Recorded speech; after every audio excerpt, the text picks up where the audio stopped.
ఓం శ్రీ మహాగణాధిపతే నమ. శ్రీమాత్రే నమ. సుబ్రహ్మణ్య షష్ఠి. షష్ఠి మంగళకారిణి అని శివపురాణం చెబుతుంది. మార్గశిర మాస శుక్లపక్ష షష్ఠీ తిథిని సుబ్రహ్మణ్య షష్ఠిగా జరుపుకుంటారు. ఈ రోజున సుబ్రహ్మణ్య స్వామి వారి జన్మదినం. ఈ రోజునే సుబ్రహ్మణ్య స్వామి వారి వివాహం కూడా జరిగింది. ఈరోజు సుబ్రహ్మణ్య స్వామిని పూజించినట్లయితే రాహుకేతు దోషాలు, కాలసర్ప దోషాలు, కుజదోషాలను పోగొట్టుకోవచ్చు. సుబ్రహ్మణ్య స్వామికి సంబంధించిన జన్మ కథను మరియు పూజా విధానాన్ని మనం ఇప్పుడు చెప్పుకుందాం. ముందుగా సుబ్రహ్మణ్య స్వామి జన్మ కథని చెప్పుకుందాం. అనగము, పరమాద్భుతము, పాప సంతాపహరణము, సర్వ విఘ్న వినాశకరము, మంగళప్రదము, శృతి మనోహరము, సుఖదము, కర్మమూల విచ్ఛేదకము అయినటువంటి కుమారస్వామి గాథను చెప్తున్నాను, వినండి.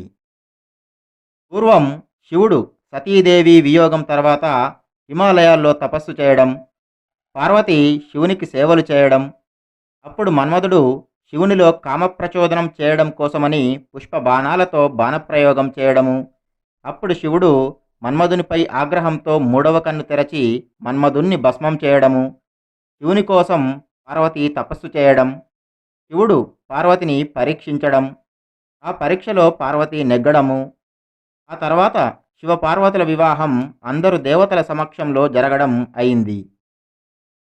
సతీదేవి వియోగం తర్వాత కాలంలో తారకాసురుడు అనేటువంటి రాక్షసుడు పుట్టుకొచ్చాడు. వాడు బ్రహ్మను గురించి తపస్సు చేసి బ్రహ్మ ప్రత్యక్షమైన తర్వాత నాకు మరణం లేకుండా వరాన్ని ఇమ్మని కోరాడు. అప్పుడు బ్రహ్మ, పుట్టినవాడు గిట్టక తప్పదు, గిట్టినవాడు మరలా పుట్టక తప్పదు, కాబట్టి అది అసాధ్యం, అవునా మరేదైనా వరం కోరుకో అని అన్నాడు. అప్పుడు తారకాసురుడు బాగా ఆలోచించి, ఈశ్వర తేజాంశ సంభూతుడైనటువంటి కుమారుని చేతిలోనే నాకు మరణం ఇవ్వండి, వేరెవ్వరి చేతిలోనూ నాకు మరణం ఉండకూడదు అని కోరాడు. అప్పుడు బ్రహ్మ తదాస్తు అని అదృశ్యమయ్యాడు. ఇక వాడు విజృంభించి దేవతలను నానా విధాలుగా హింసిస్తున్నాడు. ఇప్పుడు శివపార్వతులకి వివాహం అయింది. శివుడు పార్వతిని కైలాసానికి తీసుకువచ్చి కైలాస ప్రాంగణం వద్ద ఉండే గుహలోకి తీసుకువెళ్తూ నంది, భృంగి మొదలైన ప్రమదగణాలను ఆ గుహద్వారం వద్ద కాపలాగా ఉంచి, దీనిలోకి మీరు గాని మరెవరూ గాని రావడానికి వీలులేదు అని ఆజ్ఞాపించాడు. అలా శివపార్వతులు ఆ గుహలోకి వెళ్ళి క్రీడించుచున్నారు. వారిది లౌకిక కామం కాదు, ప్రకృతి పురుషుల సంబంధం. అందువల్ల వారిద్దరూ ఆనందంతో సంగమిస్తున్నారు. అలా మెల్లిగా 100 దివ్య సంవత్సరాలు పూర్తయినాయి. కానీ పార్వతీదేవి గర్భం ధరించలేదు, పిల్లవాన్ని కనలేదు. తారకాసురుడు దేవతలందరినీ నానా విధాలుగా హింసించడం చేస్తున్నాడు. వాడు పెట్టే బాధలకి తట్టుకోలేకపోతున్నారు దేవతలందరూ కూడాను. శివపార్వతులకు పిల్లాడు పుట్టేదెప్పుడు, ఆ పిల్లవాడి చేతిలో ఈ తారకాసురుడు చచ్చేదెప్పుడు, అప్పటిదాకా వీడి చేతిలో మనం ఇలా దెబ్బలతో బాధలతో చావడమేనా అని దేవతలందరూ కూడా ఇంద్రుణ్ణి వెంటబెట్టుకుని బ్రహ్మగారి వద్దకు వెళ్ళి భక్తితో నమస్కరించి స్తుతించి వారి బాధను బ్రహ్మగారికి విన్నవించుకున్నారు.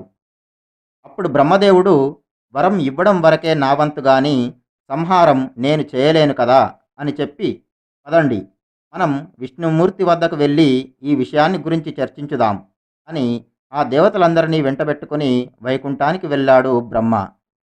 వారందరినీ శ్రీ మహావిష్ణువు ఆహ్వానించి వచ్చిన విషయం ఏమిటి అని అడిగి తెలుసుకుని ఆ దేవతలందరితోనూ విష్ణువు, మీరందరూ కూడా విచారించకండి, త్వరలోనే అంతా మంచే జరుగుతుంది. శివుడు మన వద్దకి రాకపోతే మనమే శివుని వద్దకు వెళదాం, కాకపోతే భార్యాభర్తలు ఏకాంతంగా ఉన్నప్పుడు వారి వద్దకు వెళ్ళినవాడు మహాపాపాత్ముడవుతాడు, వాడు కాలసూత్రం అనే నరకానికి వెళ్తాడు అని కొందరి జీవితాల్లో జరిగిన సందర్భాలను ఉదాహరణలుగా చెప్పాడు శ్రీ మహావిష్ణువు. అలా చెప్పి వారందరినీ కైలాసానికి తీసుకువెళ్ళాడు. ఆ దేవతలందరూ కూడా కైలాసానికి చేరుకున్నారు. అప్పుడు విష్ణువు అక్కడ గుహ ప్రవేశ ద్వారం వద్ద ఉన్న నంది, భృంగీలను శివుడు ఎక్కడికి వెళ్ళాడు అని అడిగాడు. అప్పుడు నంది, భృంగీలు స్వామివారు పార్వతీదేవితో లోనికి వెళ్ళారు. ఎవరిని కూడా లోనికి రానియకండి అని ఆజ్ఞాపించారు అని అన్నారు.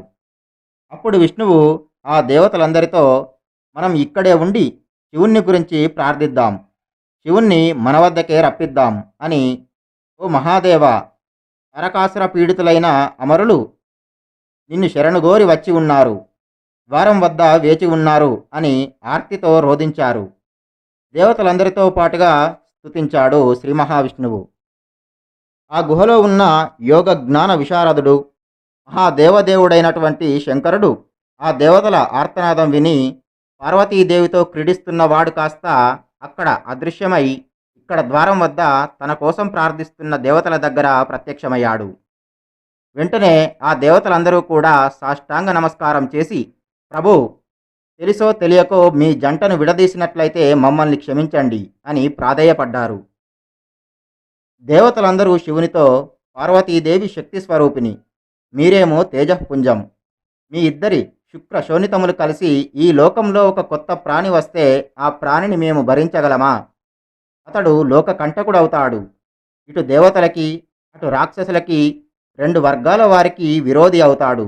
కాబట్టి శివ, మీ తేజస్సును మీలోనే అణిచివేయండి, పార్వతీదేవి తేజస్సును ఆమె తేజస్సులోనే అణిచివేయమని చెప్పండి. మీ ఇద్దరు కూడా హిమాలయాలకు వెళ్ళి తపస్సు చేసుకోండి అని అన్నారు దేవతలు. ఇలా దేవతలు అనడం వెనుక ఒక రహస్యం ఉంది. దాన్ని మనం చివరలో చెప్పుకుందాం. అప్పుడు శివుడు, మా ఇద్దరి కలయిక వల్ల ఏర్పడే బిడ్డడు లోక కంటకుడు అవుతాడు అంటే మేమిద్దరం పిల్లల్ని కనం. కానీ నేను పార్వతి 100 దివ్య సంవత్సరాల నుండి క్రీడించుచున్న కారణంగా నా రేతస్థానం నుండి తేజస్సు కదిలిపోయింది. కదిలిన తేజస్సు పడిపోతుంది. దీన్ని పార్వతీ గర్భంలో వదిలిపెట్టొద్దని మీరందరూ అంటున్నారు. నా తేజస్సును నాలోనే దాచడం కుదరదు. కాబట్టి మీలో ఎవరైనా భరించేవారు ఉంటే దాన్ని స్వీకరించండి అని అన్నాడు. భరించడం అనే మాట వచ్చేసరికి వారందరికీ భూమి గుర్తుకు వచ్చి, భూమి భరిస్తుంది అని భూమి వైపుకు చూపించి భూమిపై వదలమన్నారు. అప్పుడు భూమి శివుని భార్య అయిన పార్వతీదేవి ఉండగా ఆవిడ గర్భంలో శివవీర్యం విడవకుండా నా యందు ఎలా విడిచిపెడతాడు, నేనెలా స్వీకరిస్తాను అని అనకుండా శివవీర్యం నాలో ప్రవేశించడం అదృష్టం అనుకొని స్వీకరిస్తానంది. అప్పుడు శివుడు తన తేజస్సును భూమిపై వదిలాడు. అప్పుడు వెంటనే ఆ శివవీర్యం భూమి అంతటా వ్యాపించింది. నదుల్లోనూ పర్వతాల్లోనూ సముద్రాల్లోనూ చెట్లల్లోకి వ్యాపించిపోయింది. ఆ తేజస్సును భూమి తట్టుకోలేకపోయింది. కేకలు పెట్టింది, నా శరీరం అంతా మండిపోతుంది. ఈ శివవీర్యాన్ని నేను భరించలేకపోతున్నాను, తట్టుకోలేకపోతున్నాను. నేను శివ తేజస్సును విడిచిపెట్టాలనుకుంటున్నాను. ఎక్కడ విడిచిపెట్టాలి అని అడిగింది. అప్పుడు దేవతలందరూ, శరీరం మండిపోతుంది అని అంటున్నావు కాబట్టి ఎవరైతే మండిస్తారో వారిలో వదిలేయి అని అన్నారు. అప్పుడు భూదేవి అగ్నిలో వదిలేసింది. ఇదంతా కూడా చాలా వేగంగా జరిగిపోయింది. అప్పుడు గుహలో ఉన్న పార్వతీదేవి శివుడు ఇంకా రావడం లేదేంటి అని బయట ద్వారం వద్దకి వచ్చింది. ఏం జరిగింది అని అడిగింది. అప్పుడు దేవతలు, అమ్మా, మీ ఇద్దరి శుక్ర శోణితముల కలయిక వల్ల ఏర్పడే ప్రాణిని మేము భరించలేమమ్మా. అందువల్ల మీ ఇద్దరి తేజస్సులను మీలోనే అణచివేసుకుని తపస్సు చేసుకోమన్నాం అని చెప్పారు దేవతలు. అప్పుడు పార్వతీదేవి ఎర్రబడిన కళ్ళతో, మీరు అక్కరలేని విషయంలో జోక్యం చేసుకున్నారు, చెప్పకూడని మాట చెప్పారు, నన్ను తల్లి కావద్దు అని శాసించారు, నాకు బిడ్డలు పుట్టకూడదని వరమడిగారు, నా గర్భంలో ప్రవేశపెట్టాల్సినటువంటి శివవీర్యాన్ని భూకాంతయందు ప్రవేశపెట్టేలా చేశారు. కాబట్టి నేను మీకు ఇప్పుడు శాపం ఇస్తున్నాను అంటూ, ఇక నుండి మీ భార్యలకి మీ వల్ల సంతానం కలగకుండుగాక అని అంది. అప్పటి నుండి దేవతల సంఖ్య 33 కోట్లే.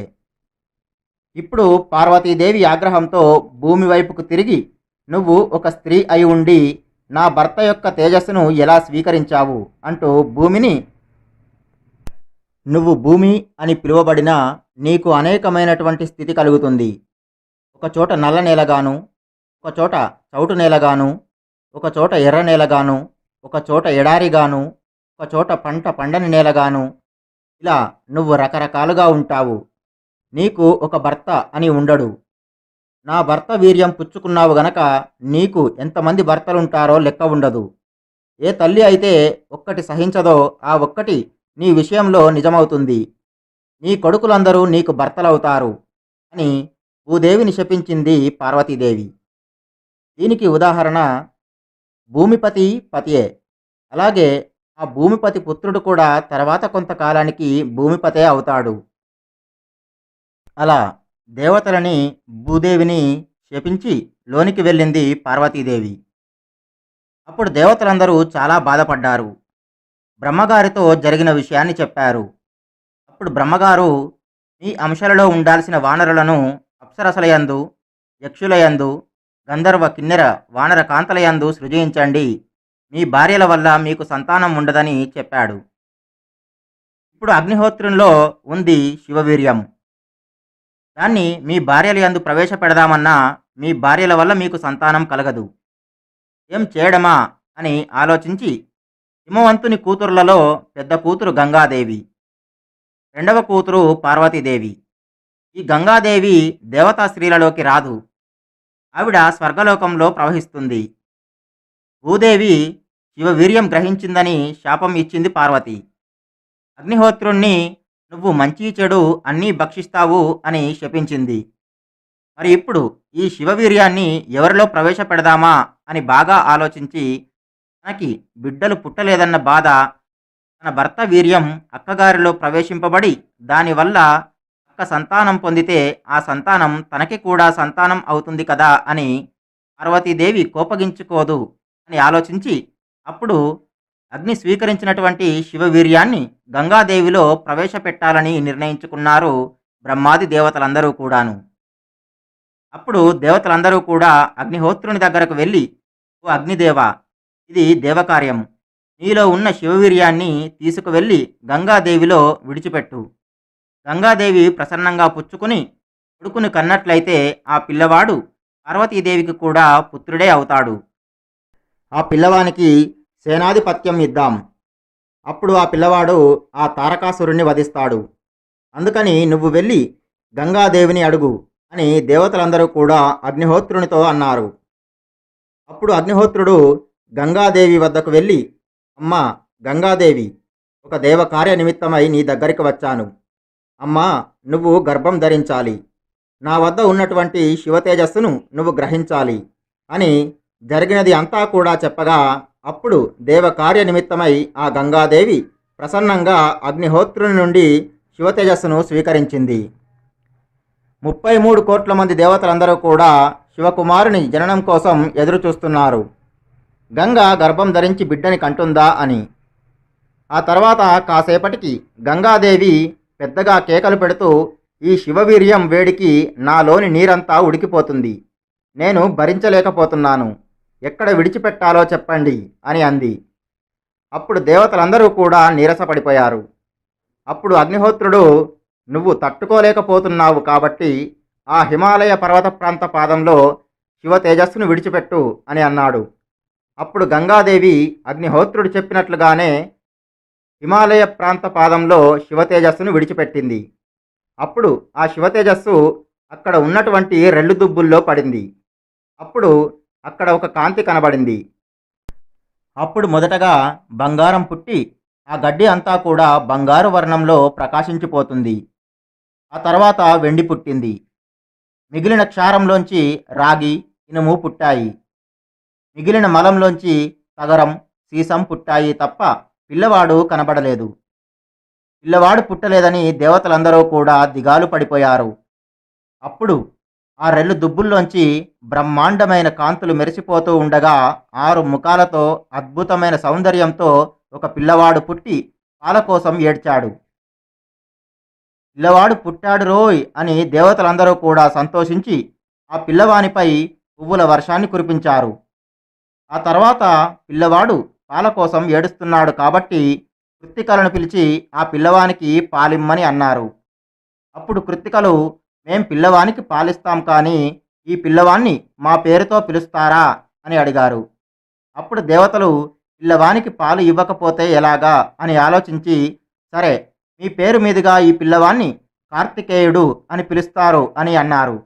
అప్పుడు 6 కృత్తికలు సంతోషించి ఆ పిల్లవానికి ఒకేసారి పాలిచ్చారు. ఆ పిల్లవాడు 6 ముఖాలతో 6 కృత్తికల పాలు ఒకేసారి తాగాడు. అగ్నిహోత్రునిలో కొంతకాలం శివవీర్యం ఉంచబడి గంగాదేవి గర్భంలో ప్రవేశపెట్టడం వల్ల ఆవకి అని, శరవణములు అనగా రెల్లు దుబ్బుల్లోంచి పుట్టుకు వచ్చాడు కాబట్టి శరవణ భవ అని, ఎప్పుడూ శుభ్రమైన బ్రహ్మజ్ఞానంతో ఉంటాడు కాబట్టి సుబ్రహ్మణ్యుడు అని, తల్లి కడుపులోంచి స్ఖలనమై పుట్టాడు కాబట్టి స్కందుడు అని, ఇలా పుట్టుకతోనే ఇన్ని పేర్లను తెచ్చుకున్నాడు ఆ బాలుడు. ఈ కుమారస్వామికి విశ్వామిత్రుడు ఉపనయనం చేశాడు. ఆ బాలుడు కేవలం కృత్తికల పాలు తాగి పెద్దవాడయ్యాడు. అయితే దేవతలు శివుణ్ణి తన వీర్యాన్ని పార్వతీ గర్భంలో ప్రవేశపెట్టవద్దని కోరడం వెనుక ఉన్నటువంటి రహస్యాన్ని ఇప్పుడు మనం చెప్పుకుందాం. దీనికి 2 కారణాలు ఉన్నాయి. మొదటి కారణం, శివపార్వతుల శుక్ర శోణితములు కలిస్తే ఏర్పడే ప్రాణి ఇటు దేవతలకి అటు రాక్షసులకి ప్రమాదకారి అవుతాడని బ్రహ్మదేవుడు రాక్షసులకు వరం ఇచ్చాడు. ఇక రెండవది, ఇది త్రిపుర రహస్యం అనే గ్రంథంలో ఉంది. దీనిలో ఉన్నదాన్ని బట్టి పూర్వం బ్రహ్మ మానసపుత్రుడైనటువంటి సనత్కుమారునికి కలలో తాను రాక్షస సైన్యాల మీద యుద్ధం చేస్తున్నట్లు కలవచ్చింది. సనత్కుమారుడు బ్రహ్మ దగ్గరికి వెళ్ళి, తండ్రి, నాకు ఒక కల వచ్చింది. దానిలో నేను రాక్షస సైన్యాల మీద యుద్ధం చేస్తున్నానట. నాకు ఇలా ఎందుకు కల వచ్చింది అని బ్రహ్మని అడిగాడట. అప్పుడు బ్రహ్మదేవుడు, కుమారా, నీకు అలా కల రావడానికి ఒక కారణం ఉంది. పూర్వజన్మలో నువ్వు వేదాన్ని నేర్చుకునేప్పుడు వేదంలో దేవతల గురించి, రాక్షసుల గురించి, దేవదానవ యుద్ధాల గురించి చదివి ఈ రాక్షసులెప్పుడూ కూడా వేదాలకి వ్యతిరేకంగా ఇలాంటి తప్పుడు పనులు చేస్తూ ఉంటారు, వీళ్ళని పట్టుకుని చంపేయాలి అనే భావన నీకు కలిగింది. ఆ భావన ఈ జన్మలో నిన్ను పట్టుకుంది. అది కలగా వచ్చింది. అది తీరాలి అంటే నువ్వు దేవసేనకి అధిపతి కావాలి. అలా నువ్వు దేవసేనాధిపతి అయి రాక్షస సంహారం చేస్తే ఆ కోరిక తీరుతుంది అని బ్రహ్మగారు చెప్పారు. అలాగా అని సనత్కుమారుడు వెళ్ళి తన పనిలో తాను నిమగ్నుడై ఉన్నాడు. ఒకసారి శివునికి, నేను ఇప్పటిదాకా అన్ని విషయాలు చెప్పడమే గాని ఎవరితోనూ చెప్పించుకున్నది లేదు. తన కొడుకు చేతిలో తాను ఓడిపోవడం అంటే ఆ తండ్రికి అది సన్మానం లాంటి ఓటమే. అలాంటి పుత్రుడు నా కడుపున పుడతాడా అని అనుకున్నాడట శివుడు. ఇక్కడ శివునికేమో ఈ కోరిక, అక్కడ సనత్కుమారునికేమో ఆ కోరిక ఉండిపోయాయి. ఒక రోజున శివపార్వతులు అసలు సంధ్యవేళలో విహరిస్తున్నప్పుడు సనత్కుమారుడు కనబడ్డాడు. అప్పుడు వారు సనత్కుమారుని దగ్గరికి వెళ్ళారు. ఆ సనత్కుమారుడు వారిని చూసి కూర్చుని ఉండి తన పని తాను చేసుకుంటున్నాడు. శివుడు లోపల సంతోషించాడు. బ్రహ్మజ్ఞాని అంటే ఇదే కదా అని అనుకున్నాడు. శివుడు సనత్కుమారునితో, ఏమోయ్, ఇంతసేపటి నుండి నిల్చుని ఉన్నాం, కనీసం పలకరించడం కూడా లేదేంటి అని అన్నాడు. అప్పుడు సనత్కుమారుడు శివునితో, ఏంటి, నువ్వు నాకు కొత్తగా కనిపించడం ఏంటి? నాకు లోకమంతా నువ్వే కనబడుతూ ఉంటేను ఇవాళేదో కొత్తగా కనపడుతున్నట్లుగా అని అన్నాడు. సనత్కుమారుడు బ్రహ్మజ్ఞాని. అతనికి లోకం కనబడదు, లోకేశ్వరుడు కనబడతాడు. అప్పుడు శివుడు లేచి నిలబడి మాట్లాడకుండా కూర్చుని మాట్లాడితే శపిస్తా అని అన్నాడు. అప్పుడు సనత్కుమారుడు, శపిస్తే ఏమవుతుంది స్వామి అని అన్నాడు. అప్పుడు శివుడు, దేహానికి బాధ కలుగుతుంది అని అన్నాడు. అప్పుడు సనత్కుమారుడు, అలాగా, అది నేనైతేగా బాధ కలగడానికి, నేను ఆత్మని. ఆత్మకి శాపం ఏం ఉంటుంది? ఆత్మయే నేను, నేనే నువ్వు, ఉన్నది ఒక్కటే, దానికి శాపం లేదు, కాబట్టి నాకు భయం లేదు అని అన్నాడు. అప్పుడు శివుడు మనసులో, ఆహా, ఏం ద్వంద్వాతీతుడవురా మహానుభావ అని అనుకున్నాడు. ఇది బ్రహ్మజ్ఞాని అంటే అని మనసులో అనుకున్నాడు. అప్పుడు శివుడు, నిన్ను చూసి మురిసిపోతున్నాను, ఏమైనా వరం కోరుకో ఇస్తాను అని అన్నాడు. అప్పుడు సనత్కుమారుడు, ఏంటి, వరం ఇస్తావా? వరం ఇవ్వడం, శాపం ఇవ్వడం ఏంటి ఇవన్నీను? నాకేమీ అవసరం లేదు. కావాలంటే నువ్వే కోరుకో, నేనే ఇస్తాను అని అన్నాడు. అప్పుడు శివుడు మనస్సులో, నీ చేత ఈ మాట అనిపించడం కోసమే ఇంతసేపు నిల్చున్నాం అని అనుకున్నాడు. వెంటనే శివుడు, నీలాంటి కొడుకు కావాలి, నువ్వు నాకు కొడుకుగా పుడతావా అని అన్నాడు. అప్పుడు సనత్కుమారుడు, నీకే కొడుకుగా పుడతాను అని అన్నాడు. అప్పటి వరకు మౌనంగా చూస్తూ ఉన్నటువంటి పార్వతీదేవి సనత్కుమారునితో, ఏంటి, నీకే కొడుకుగా పుడతాను అని అంత దీర్ఘంగా మాట్లాడుతున్నావు అని అంది. నీకే కొడుకు అంటే నాకు కూడా కొడుకువే కదా అని అంది. అప్పుడు సనత్కుమారుడు, అది ఒక్కటి మాత్రం అడక్కమ్మా అని అన్నాడు. అప్పుడు పార్వతీదేవి, శివునికి కొడుకు పుడుతూ ఉంటే నా కడుపున పుట్టకపోవడం ఏమిటి అని అంది. అప్పుడు సనత్కుమారుడు, అమ్మా, నువ్వు ఎంత పార్వతీదేవి అయినా తల్లి, నేను ఒక కడుపున పుట్టడం అంటే తల కింద పెట్టి కాళ్ళు పైకి పెట్టి 9 నెలలు గర్భమందుండి యోని ద్వారం నుండి బయటికి రాలేనమ్మా. శివునికి కుమారునిగా వస్తాను. అప్పుడు నీకు కూడా కుమారుణ్ణే అవుతాను. అంతే తప్ప నీ గర్భం నుండి రాలేనమ్మా అని అన్నాడు. అప్పుడు పార్వతీదేవి, పూర్వం నేను ఒక సందర్భంలో నీరులాగా మారి హిమాలయాల్లో ఒక సరోవరంగా మారాను. దాన్ని శరవణ తటాకం అని అంటారు. నువ్వు నా కడుపున పుట్టకపోయినా నువ్వు జన్మించేప్పుడు మాత్రం ఆ తటాకం దగ్గర జన్మించాలి. ఈ మంత్రం కూడా నా పేరు మీదుగా ఉండాలి అని కోరింది. అందుకే కుమారస్వామి మంత్రం శరవణ భవ అయింది. అప్పుడు సనత్కుమారుడు, తప్పకుండా నేను పరమశివుని తేజస్సు చేత నీ తటాకం దగ్గర జన్మిస్తాను తల్లి అని పార్వతీదేవికి చెప్తాడు. అందుకనే ఆ వరం నెరవేరాలంటే శివవీర్యం పార్వతీ గర్భంలోకి ప్రవేశించకుండా ఉండడానికే విధి దేవతల చేత ఆ విధంగా అనిపించింది. అలా కుమారస్వామి మార్గశిరమాస శుక్లపక్ష షష్ఠీ తిథి నాడు జన్మించాడు. ఈ స్వామి కేవలం కృత్తికల పాలు తాగి పెరిగాడు. ఆ తర్వాత కుమారస్వామిని కైలాసానికి తీసుకువచ్చి దేవసేనాధిపతిని చేసి త్రిమూర్తులు మొదలైన దేవతలు వారి వారి అస్త్రాలను విద్యలను సమంత్రకంగా ప్రయోగోపసంహారాలతో ధారపోశారు. దేవతలందరూ కుమారస్వామిని ముందు పెట్టుకొని రణరంగానికి కదిలారు. దేవతల సైన్యం రాక్షసుల సైన్యం పోరు సాగిస్తున్నాయి. కుమారస్వామి తారకాసురునితో కాసేపు పోరాడి చివరికి తారకుణ్ణి మట్టుపెట్టదలచి శక్త్యాయుధాన్ని మహావేగంతో దూసుకొస్తున్నటువంటి ఉల్కపాతంలా ప్రయోగించాడు. ఆ దెబ్బకి తారకాసురుడు మరణించాడు. అలా తారకాసురుని పీడ కుమారస్వామి వల్ల వదిలిపోయింది. కుమారస్వామి కళ్యాణం.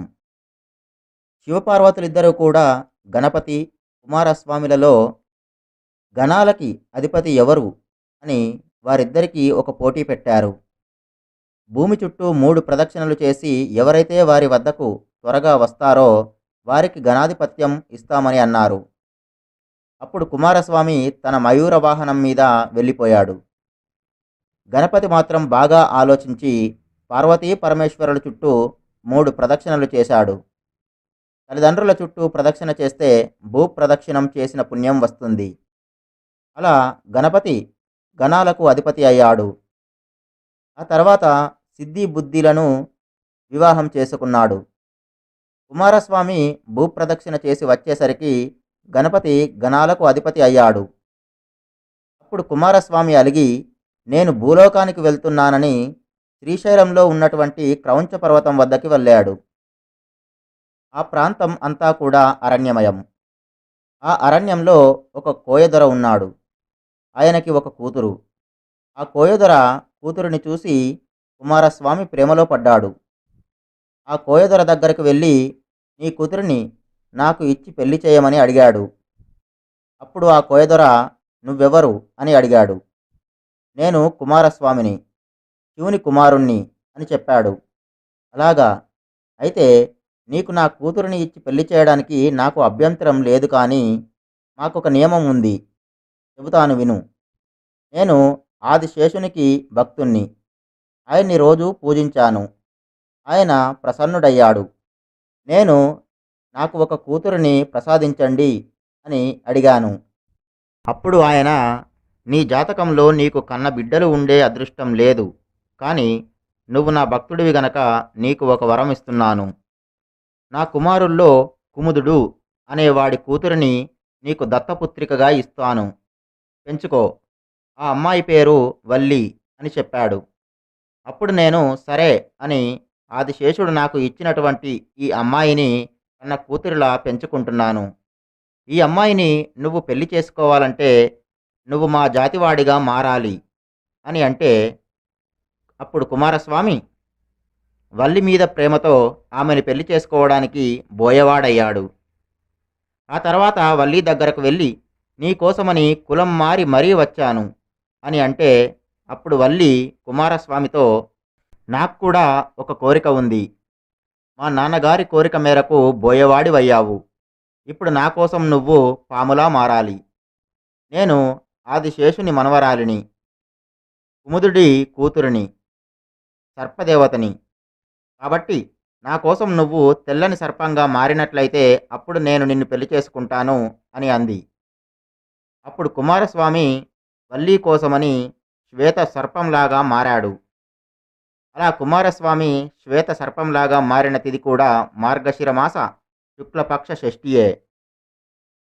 అలా ప్రేమ కోసమని, ప్రేమించిన అమ్మాయితో పెళ్లి కోసమని కుమారస్వామి శ్వేత సర్పంలాగా మారినందుకు దేవతలందరూ పుష్పవర్షం కురిపించారు. కుమారా, ఈ రోజు నుంచి నిన్ను సుబ్రహ్మణ్య స్వామి అని పిలుస్తున్నాం అని అన్నారు. ఆ తర్వాత వల్లీదేవికి సుబ్రహ్మణ్య స్వామికి వివాహం జరిగింది. షష్ఠీదేవి కథ. మనువులలో మొదటి మనువు కొడుకు ప్రియవ్రతుడు. ఆయనకి ఒక కొడుకు పుట్టగానే చనిపోయాడు. ఆ పిల్లాన్ని దుఃఖంతో శ్మశానంలో పాతిపెట్టడానికని తీసుకువెళ్తూ ఉంటే దారిలో ఆయనకి ఒక అమ్మవారి గుడి కనబడింది. అమ్మా, నేను నీ భక్తుణ్ణి. నాకు పుత్రుడు పుట్టగానే మరణించాడు. కొడుకు లేకుండా ఉండలేనమ్మా అని ఏడుస్తూ ఉంటే శ్మశానం దగ్గర ఒక సుందరీమణి ప్రత్యక్షమైంది.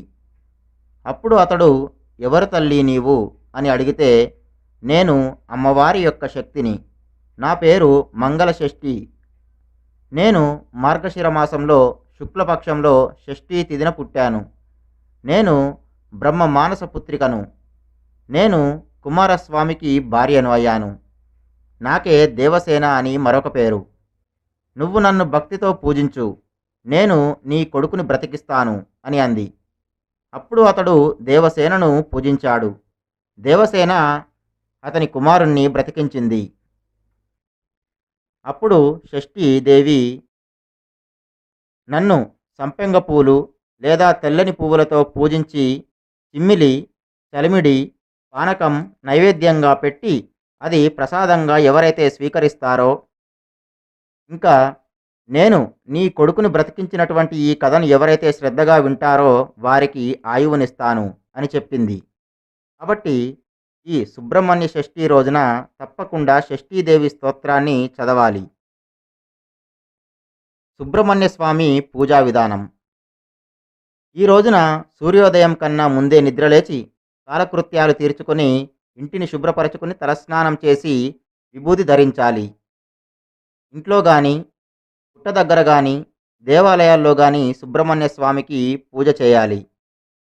జంట నాగుల విగ్రహానికి నీళ్లతో కానీ, పాలతో కానీ, పంచామృతాలతో కానీ అభిషేకం చేయాలి. సుబ్రహ్మణ్య స్వామికి ఎర్రని పుష్పాలు అంటే ఇష్టం. కావున ఎర్రని పుష్పాలతో సుబ్రహ్మణ్య స్వామిని పూజించాలి. స్వామివారికి చిమ్మిలి, చలిమిడి, పానకం నైవేద్యంగా పెట్టాలి. పుట్టలో పాలు పొయ్యాలి. పుట్ట చుట్టూ ప్రదక్షిణలు చేయాలి. శివాలయంలో కానీ లేదా సుబ్రహ్మణ్య స్వామి గుడిలో కానీ ఈరోజు రాత్రి సమయంలో 3 వత్తులు వేసి ప్రమిదలో ఆవు నెయ్యితో దీపం వెలిగించాలి. ఈ రోజున వీలైన వారు ఉపవాసం ఉండడం, కుదరని వారు భోజనం చేయడం మంచిది. ఈరోజు సుబ్రహ్మణ్య స్వామి వారి శ్లోకాలు, స్తోత్రాలు చదవాలి. షష్ఠీదేవి స్తోత్రం కూడా ఈ రోజున తప్పకుండా చదివి తీరాలి. ఈ రోజున ఎవరైతే స్వయం పాకం దానం చేస్తారో వారికి భుక్తికి లోటు ఉండదు. ఈరోజు ఆవు నెయ్యిని కాలి వేళ్ళకి, గోర్లకి రాసుకొని స్నానం చేసి ఆ తర్వాత ఆవు నెయ్యి దానం చేస్తారో వారికి జీవితంలో డబ్బుకు లోటు ఉండదు. ఈరోజు ప్రతి ఒక్కరూ కూడా వారి పిల్లల దగ్గర షష్ఠీదేవి స్తోత్రాన్ని చదవాలి. శివాలయానికి వెళ్ళి ప్రదక్షిణలు చేసి శివునికి బిల్వపత్రాలు సమర్పించాలి. మొత్తం మీద ఈ రోజున శ్రీ వల్లీ దేవసేన సమేత సుబ్రహ్మణ్య స్వామిని ఆరాధించాలి. ఈ వీడియో మీకు నచ్చినట్లయితే ఈ వీడియోని లైక్ చేయండి, కామెంట్ చేయండి, మీ మిత్రులకి బంధువులకి షేర్ చేయండి. అలాగే మా ఛానల్ని సబ్స్క్రైబ్ చేసుకుని పక్కనే ఉన్నటువంటి బెల్ సింబల్ని నొక్కి ఆల్ అనే ఆప్షన్ని ఎంచుకోండి. ఈ వీడియోని చూసినందుకు మీకు ధన్యవాదాలు.